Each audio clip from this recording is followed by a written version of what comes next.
All right, everybody, we're going to start here for our webinar. Thank you for zooming in into the second installment of the Chicago Region Sales Training webinars. We have the entire sales training team with us today.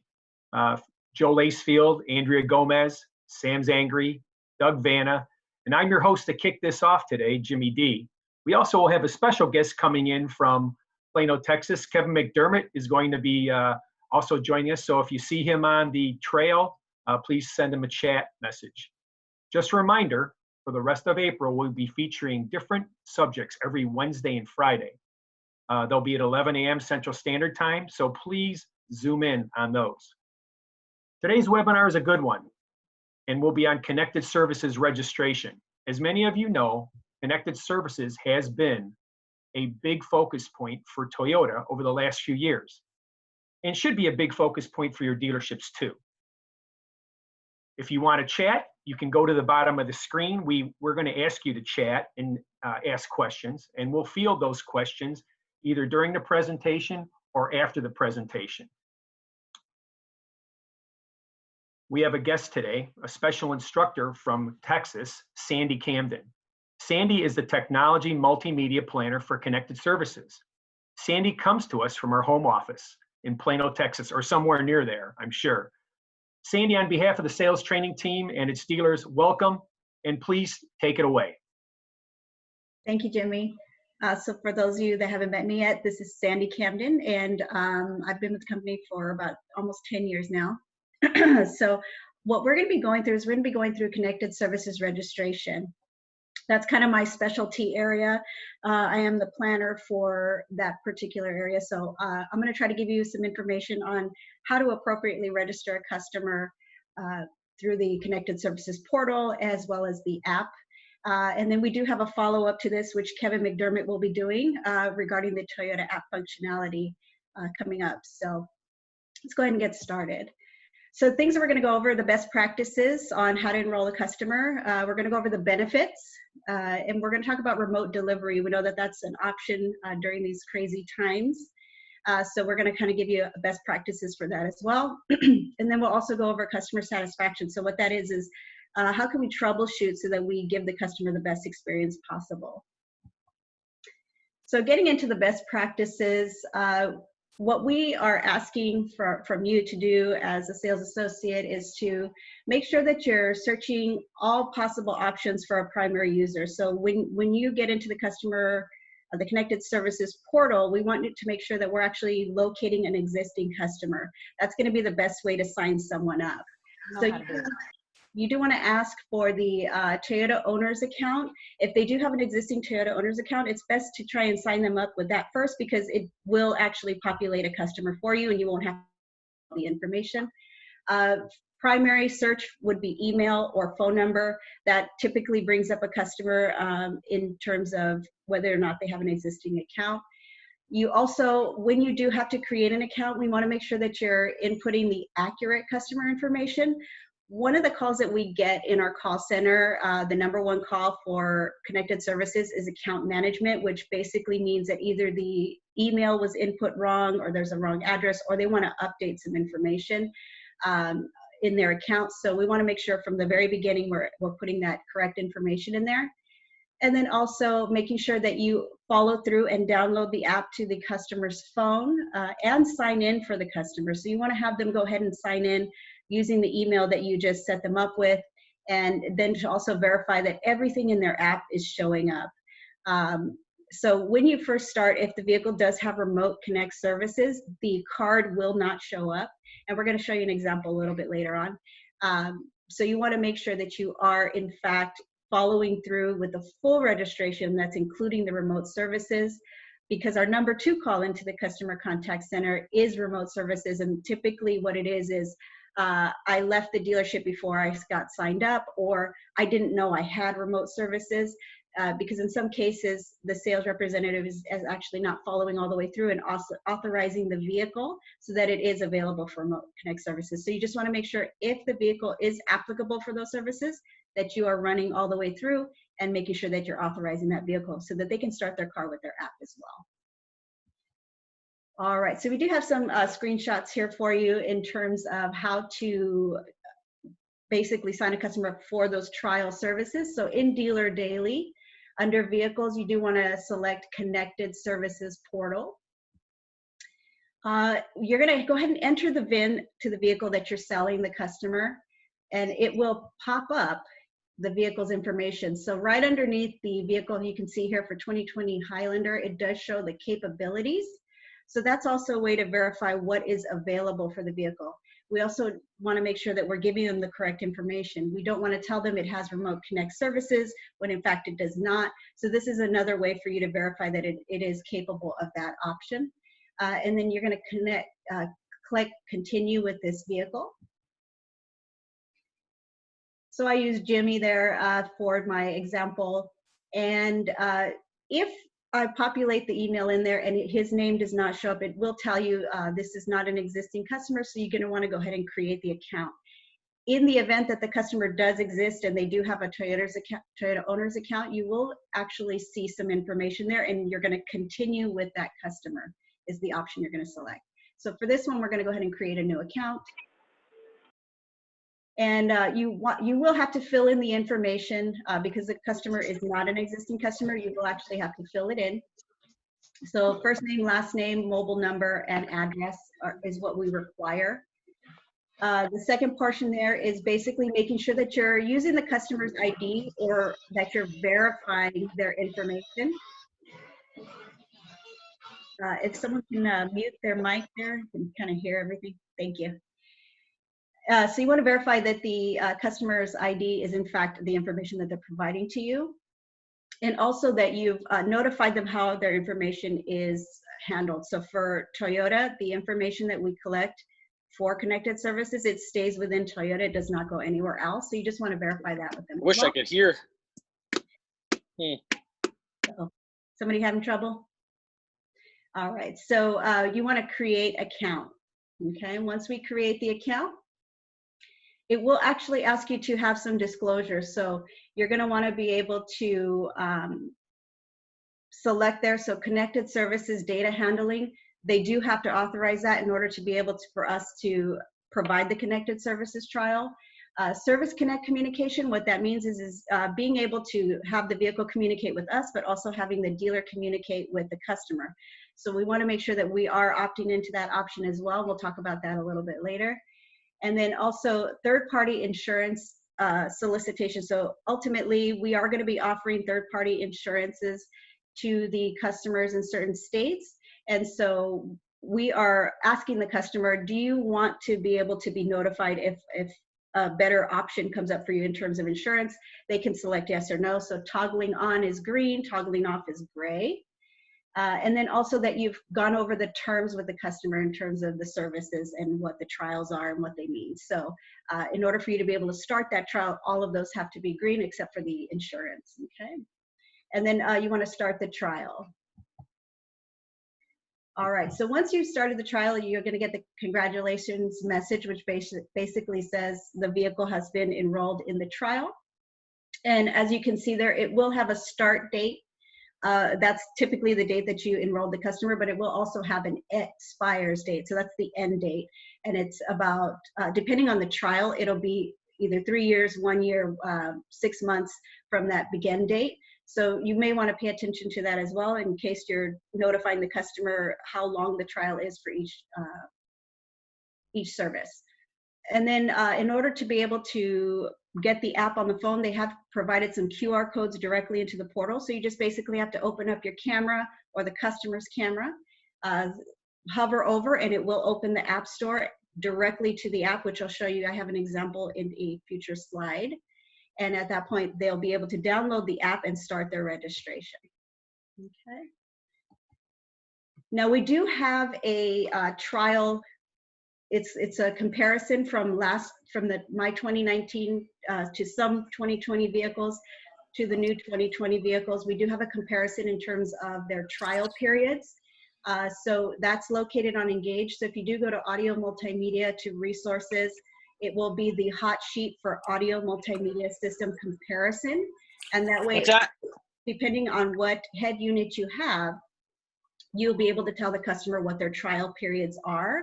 Now, if you notice here, it does say 10 years for Service Connect, but Service Connect is one of those services that actually requires another subscription. So even if they get Safety Connect, they will need to have something else in order for it to pick up the data. So Service Connect is one of those ones that is not a standalone trial.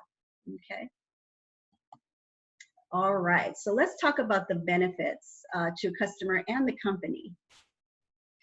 So there are mutual benefits for them and for us as a company. So for the customer, so what we're going to have you do is chat in, and Doug's going to go ahead and help me here. So if we can have you chat in, what are some of the conveniences you think connected services provide to a customer? Wait for that. Auto start. Go ahead and use the chat if you'd like to, but if you're, yeah, we have, so we got Bernie, emergency response. Yeah, that's a good one. So we have, starting up your car because it's cold here in Chicago. That's a very good one. So those are definitely some of the things that you want to express to a customer if they're kind of curious as to what is this going to do for me? Why should I sign up for this trial? Those are two very good things. And so the first one kind of falls into the safety security as well. So why or how could a connected service be a safety or security for the customer? Let's Yes. in that. So everybody in chat, looking in chat, locking and unlocking your car. So that's a great security feature. I got it. I got it to come on. From Giorgio, looking at fuel level. Mm-hmm. Another one from George out in Plover about roadside assistance through the SOS. So always a great feature that we have. We want to make sure our customers are safe. Yes. And Seth talks about vehicle location. So thanks for that, Seth. So we have Marvin. He wants to keep an eye on his kids. He wants to make sure he knows where they're going. So another great feature, and you can verify a lot of things within the app. So that helps as well. It'll show you the status of your vehicle. So you can look at what's happening, whether doors are locked or unlocked, or if they're open or not. So it gives you a lot of notification. And it also tells you about maintenance. So any repair issues that you may have as well. So thank you for a lot of those comments. We really appreciate it. Yes, exactly. And so you all hit the nail on the head there. Remember that when you're attempting to, provide these benefits to the customer, that you're saying all of those things, because it is really important. And one of the things that we've learned from headquarters is that safety and security is the #1 thing that people look for when they're buying a vehicle. And so these are some really good options for you to talk about. And then the last one is loyalty. So if you look at loyalty, how could these connected services actually provide a return on investment for these customers? If you want to chat in.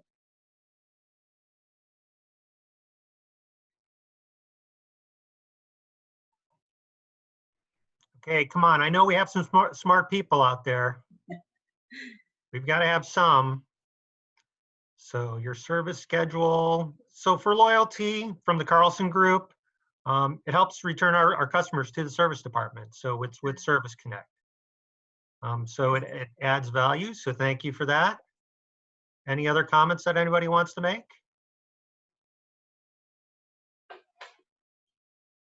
All right, those are very good answers. Yes, and that's important, because you want to make sure that you're notifying your customer that when they're servicing at the dealership and doing things like that, it is actually a really good return on investment, and making sure that the car is going to be in good operating condition if they decide to trade it in and get another vehicle. So very good. So how does this benefit the company? When we specifically talking about Service Connect, how does that benefit the company itself? So not just us, but you as a dealership. So for headquarters, the data collection, we take that data and we actually use it to improve the product. If we find a trend, if something is going on in the vehicles and we've noticed that a lot of codes are being thrown in a certain area, we can actually take that information and make those improvements so that we can jump on it and be proactive. Also, these are how some of our safety recalls are actually brought to light. So this is how we actually look at the data to provide that information. So one question that I have for you all is, how can the data be used by either the regions or the dealerships? What do you think they can use that information for in terms of data collection?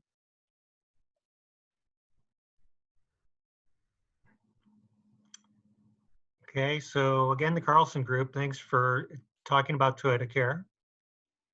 Just proactive service. So that is a great feature, because now our service departments know if something is happening with that car, we can contact that customer and bring them in. Exactly. Also, get ahead of your service needs. So Kendall, thank you for that. Is there anything else out there that anybody wants to share? Saving time in diagnosing issues. So thank you for that. Creates better TCUV units, of Yes. course. So we know that, if we take care of those cars, if they come in, and they will be better, if they are serviced on a regular basis, they will be a better TCUV unit for us in the future as well. Yes, that's a great point. We're not just selling new cars, we're selling used cars as well. So that's a great point. As far as the customer journey goes, so that data, as someone said, it gives us more information on if they're returning to the dealership after Toyota Care expires, and that is kind of important. We offer the 2 years, 25,000 miles, but are they coming back after that? And so if we see these alerts and we know that the customers are making appointments and things of that nature, then we can get that data that shows us that yes, in fact, they are coming back after that, if we can tie that RO to an alert. So how can Service Connect alerts to the dealership improve the customer's journey? You guys can chat in on that.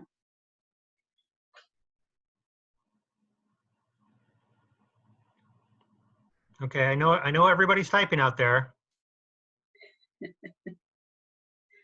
I don't see anybody typing. That's kind of a tough question. Okay, so yeah, repeat customers. Mm-hmm. So that is going to help us, of course. Bernie out there, thank you. I appreciate that comment. We'll save that for later.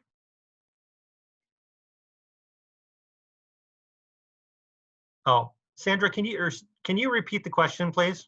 Yes. How can Service Connect alerts to the dealership improve the customer's journey?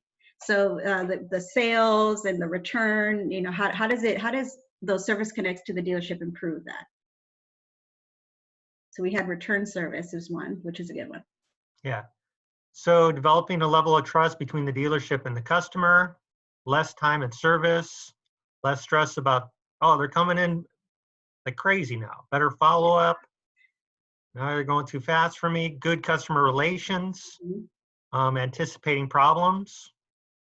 Yes. And the great thing, this is a great comment, is we contact them before they call us. So we have that information, and our service department can reach out to the customer. So great comment. Really appreciate that. Yes. Saving money on paying for oil changes, establishing relationship. So again, some of the same things that we talked about, being proactive, makes all the sense in the world. So exactly.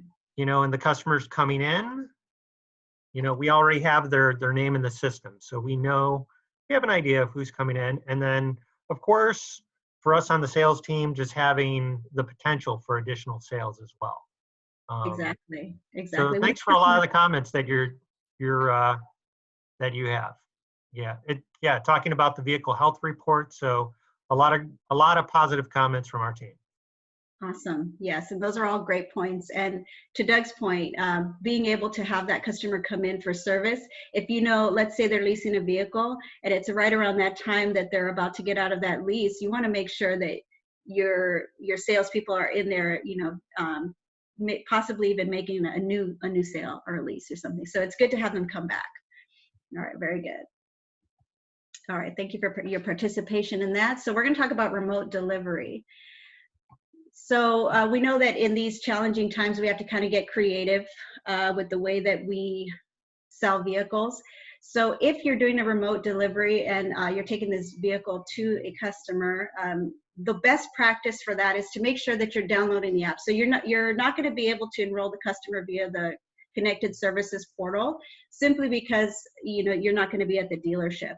So you are going to have them go through the app. So you want to download the Toyota app to the customer. So as you can see in the little video that we have there on the side, it's running through the registration. So you would go to the App Store, download the app for the customer, and make sure that you're selecting the right app. Without that QR code, it won't take you to the direct one. So you want to make sure that you're downloading the Toyota app that says Lifestyle, because there are still Toyota owners and other apps available which are going to be taken down eventually, but they're still there for the time being. And then you want to walk that customer through the actual setting up. So that, as you can see there, the registration, the demo registration, you want to make sure that you're doing the same thing. You're asking if they have an existing Toyota owner's account, and they're going to have to input that email. If not, then they're simply going to use a new email to register. And so that would take you through that. What you can do as well is on Engage, we actually have a lot of customer-facing articles that provide information on how the Toyota app works. There's also a YouTube video. There are other customer-facing articles such as Toyota plus Alexa and keyless entry. We also have a remote user overview.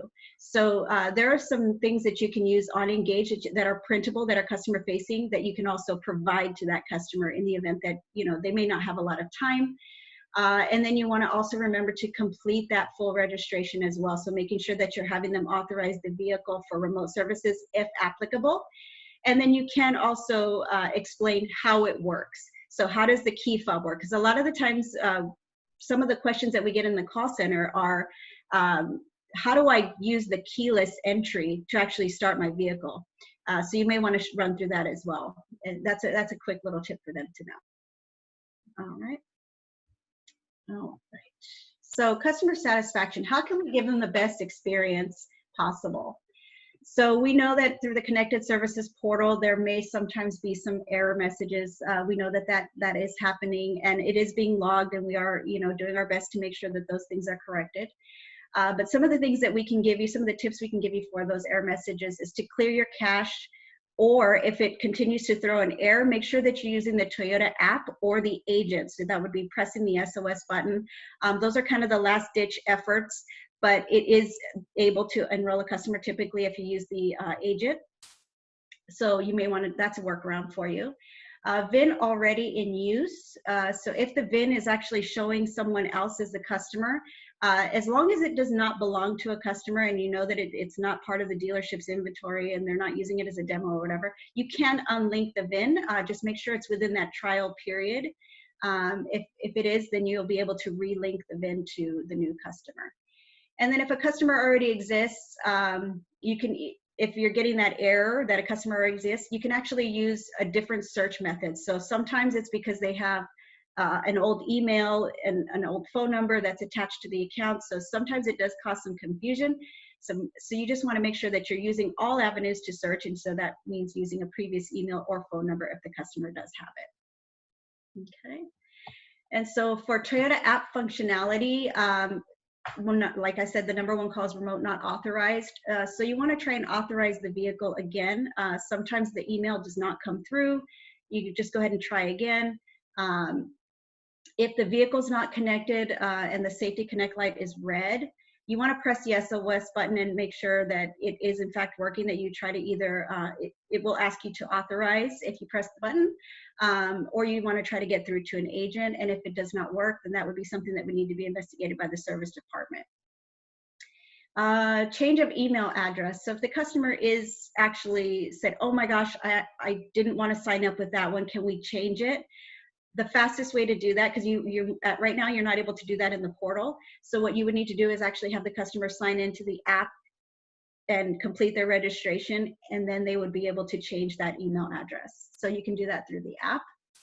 And then we have unable to process errors. So if they're pressing the remote start and it basically spins and spins and spins, or if they're hitting the unlock button and it's spinning and nothing's happening, you get the unable to process error.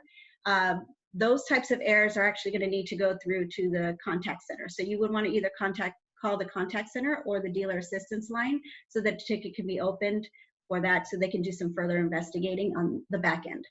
And then also sign-in concerns. If the customer either forgot a password, you're going to want to have them try that forgot password link. But in the event that they, for whatever reason, cannot get in, even if they have the right password, those are also going to need to go to the Customer Experience Center. And then all other functionality questions, whether it be a head unit issue, whether it be something showing up in the app that's not supposed to be showing up, or just something's missing in the app, those functionality questions should all go to the dealer assistance hotline. And we do have those that contact information for you. So the Customer Experience Center, we have that phone number there for you, the dealer assistance line as well. And then also Engage. So Engage is another resource for you to use. And so you can see there, that is the front page that once you log into Engage, that you can see. And then audio multimedia is where you're going to locate all of the connected services information, hot sheets, feature function benefits, videos on how to, we actually have videos on how to enroll via the portal. So you can go and see all of that there. Okay. All right. So Sandy, one thing before we go to Q&A, team, the one thing we want to make sure we do is when we're calling the CEC, it's really important that we get a case number with our customers, because that really helps us to identify problems that are happening with the system, so that we can improve upon them. So make sure you're doing that with your customers and calling the CEC and getting that case number, because then we can get it resolved for them. Good point, Doug. All right. Does anybody have any questions? Sandy, thank you so much. Folks, everyone out there, this is your opportunity to ask some questions. I've captured some along the way. So while we're addressing some of these for you, if you have anything else on your mind, feel free to use the chat function, and we will try to get to as many of these as we can. So Sandy, one of the questions that comes up a lot out there, and if you could address this for everyone, is still some concern about when you need an authorization code to enter into the head units to activate Remote Connect. Is that something we still need to do? And if so, through what process is it needed? Yes, so currently you do still need to authorize the remote. So what you're going to need to do, so after you download the Toyota app, you actually have to go into the vehicle, and you're going to have to go to, there are some steps there. So you would go to menu, go to apps, communications, and under communications, you'll see Remote Connect. You click on it and it'll send the authorization email to the customer's email. The customer would then have to get the authorization code and punch it into the vehicle. Once they punch that into the vehicle, it is authorized and should be good to go. They will open up their Toyota app, and the card for the remote start functions will then be present. Okay. To follow up on that, if someone registers through the Dealer Daily portal and not through the Toyota app, do you still need the authorization code to activate Remote Connect? I believe so. I may need Kevin's help on that one, but I believe you still need to do the remote authorization in the vehicle. Yeah, because you're basically telling your app and you're telling the system, hey, this is me. I've been verified. So yeah, you still need to do that. Okay, so Kevin, you were saying even if they go through Dealer Daily in the portal, you are still going to need a authorization code. You'll get an email and you got to put that into the head unit?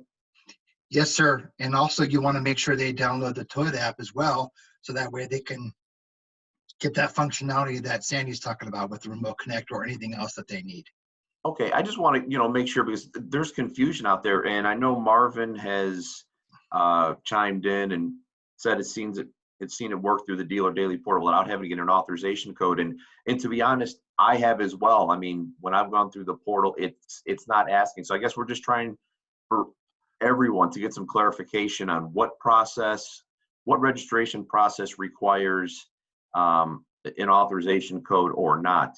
So it's Remote Connect specific, because, so I remember back in the day when this first started, you did need an authorization code to actually start the services, whether it be Safety Connect or whatever. That's no longer necessary. But for Remote Connect, you do need to do that in-vehicle authorization. So that's just Remote Connect specific. But for all the other services, they will start working. So. Okay. Just wanted to chime in real quick. Alex in Boston, great conference, by the way. I have done a number of registrations and training live, and I can tell you that my own personal experience is if you go through Dealer Daily or you go through the portal through engage.com, you do not have to enter a 6-digit activation code into the head unit. You can walk out the door as long as you log into the app and have functionality on the app. You can absolutely walk away without that code. I believe if the customer takes it on themselves to register through the app and not through the dealer portal, that is the only time that I found you need that 6-digit code. That's my own personal experience. No, Alex, and I appreciate that very much. That is my understanding as well. So I just want to make sure that everyone is on the same page. If you register a customer and go through the portal through Dealer Daily or Engage, Remote Connect will automatically activate. You don't need to enter a code. The only time you'll get a remote authorization code to enter is if you register through the Toyota app. All right. Let's continue on. There are some other great questions coming in.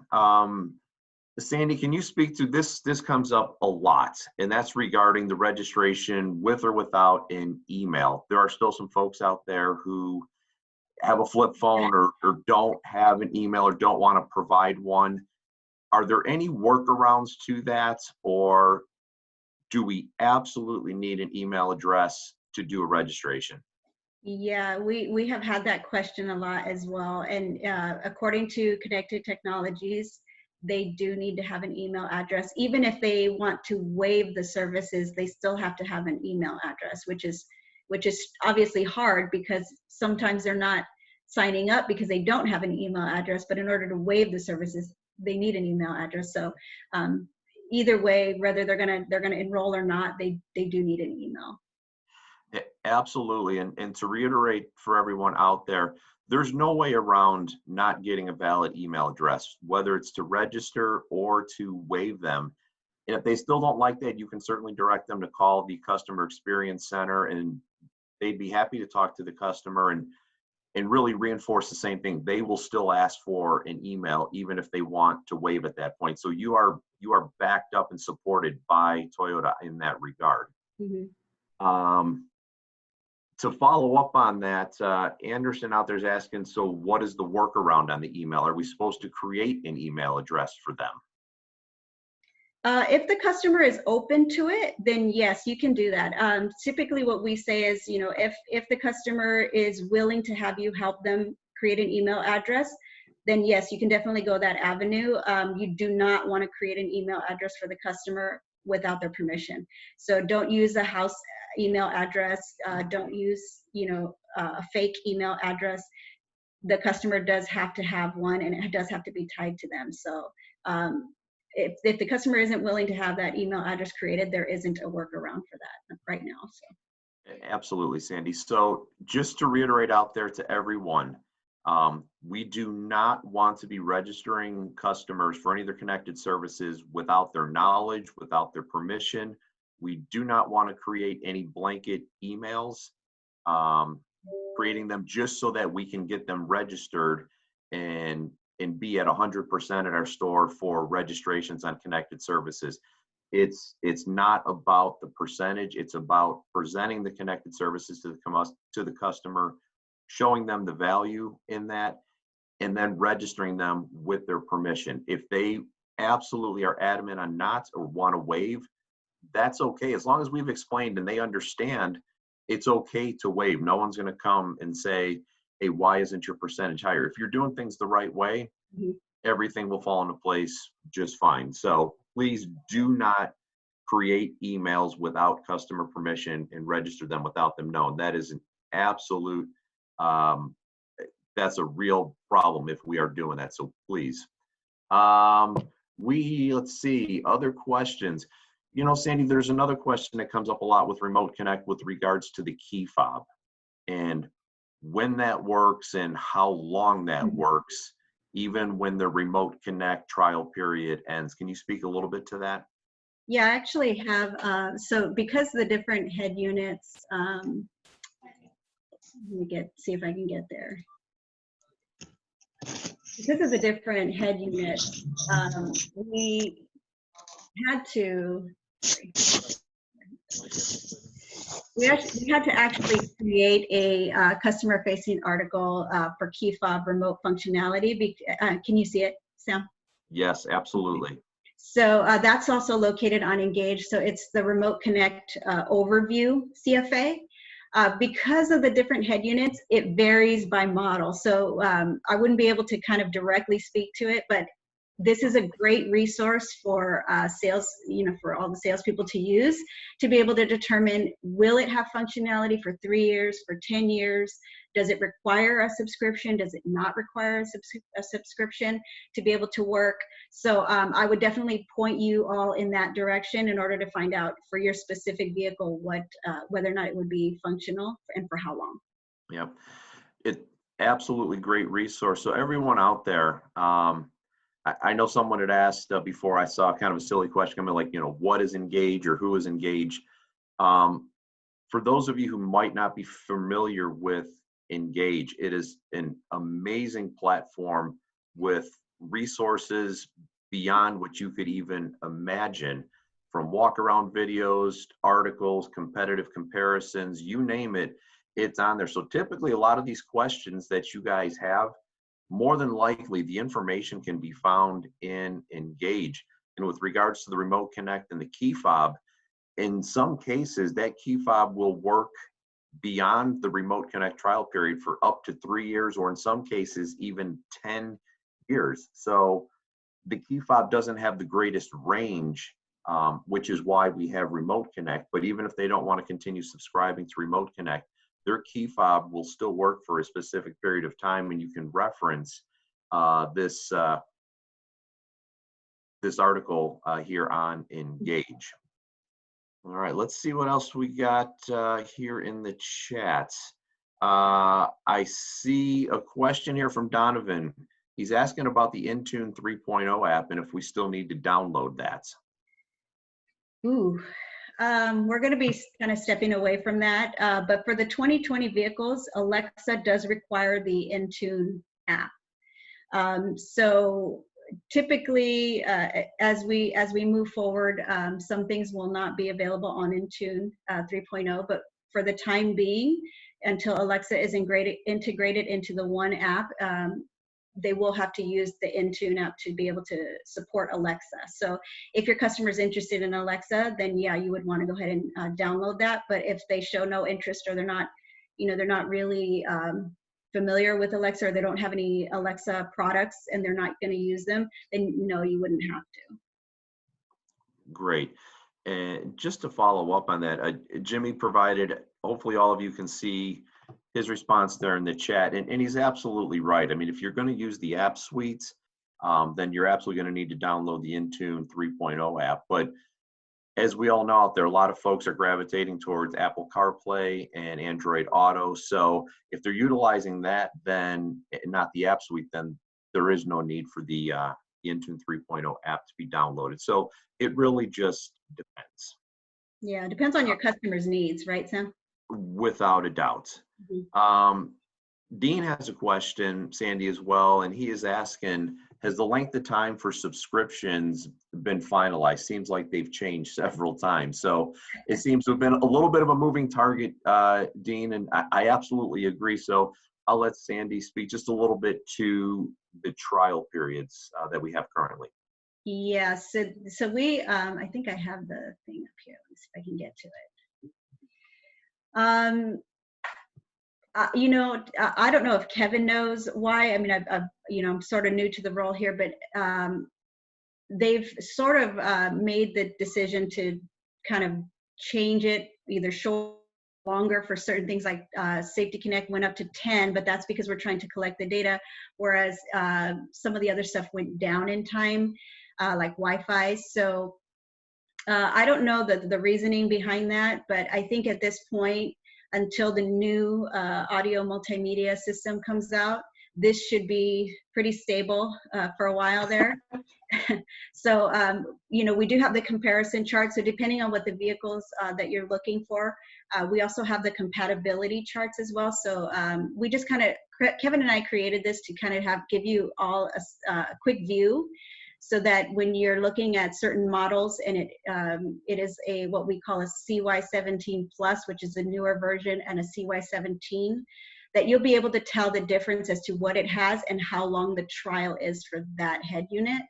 But if you wanted to go ahead and take a look at the, you know, the broader view, this is the one that you would want to look at. So the applicability chart. So each vehicle and what head unit has what system and for how long. So these are the trial periods up here at the top, and then here's the cost. So in case you wanted to know how much is it, that would be something that you would want to take a deeper look at based on the model you're looking to sell. Yeah, that's absolutely a great resource, everyone. And again, all of these resources that we're showing now can all be found on Engage. Now remember, with Engage, for those who still might not be familiar, Engage is really twofold. One, it is web-based. There is a website, and then there is also an app.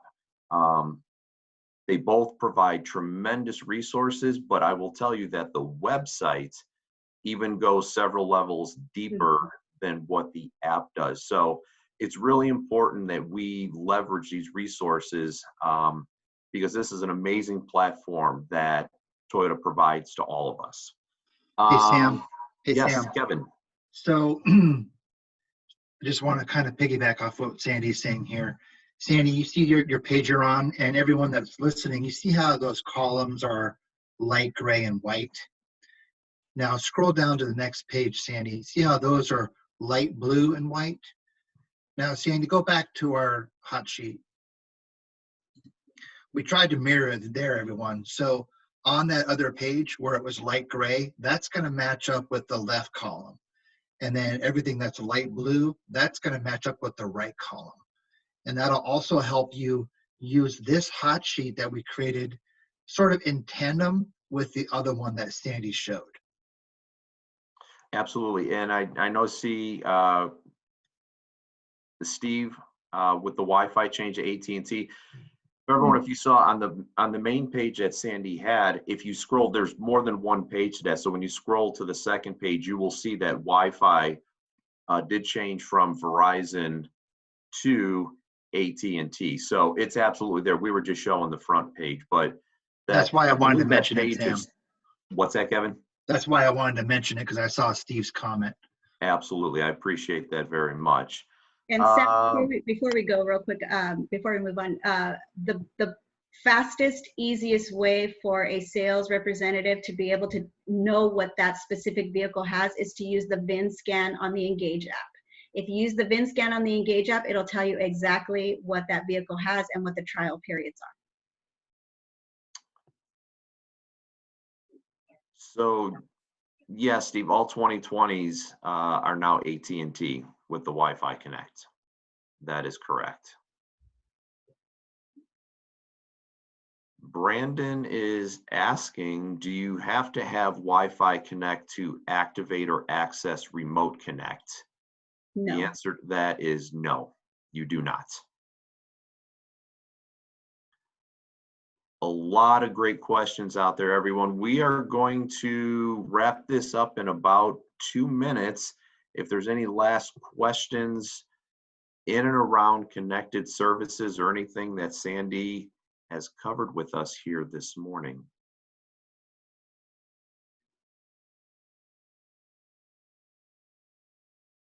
Yeah, absolutely.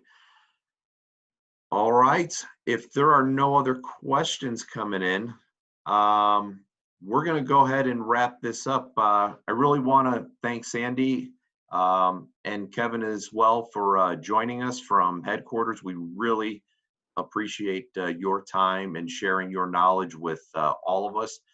Hopefully everyone out there found this very informative.